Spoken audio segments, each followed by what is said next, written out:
Pag minahal mo ng totoo si Jesus, pag sinabing minahal, bibigyan mo siya ng panahon. Hindi kung kailan ka lang may panahon. Bibigyan mo siya ng oras, hindi kung kailan mo lang gustong magbigay ng oras. Ano po yung kasalanan yun? Mababang respeto sa Diyos yun at mababang pagbibigay po sa Kanya ng parangal.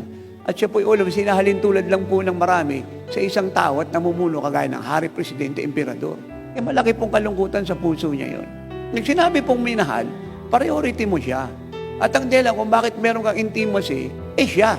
Yun lang naman ang ibig sabihin ng intimacy. It's all about Jesus. Wala na pong iba pa.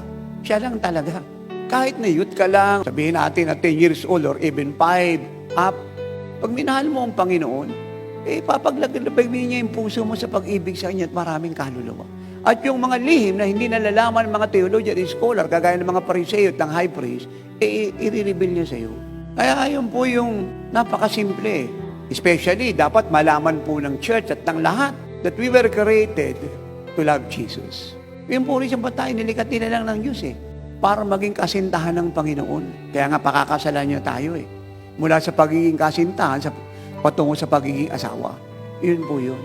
Kaya pag ito po alam ng lahat, hindi ka na mabubuhay para sa sarili mo. Siya na ikabubuhay mo. At yun yung simula ng magandang kabanata ng buhay mo. Kasi gusto mong pagpaguran, lahat ay tatrabahuin niya na wala kang pinapaghirapan.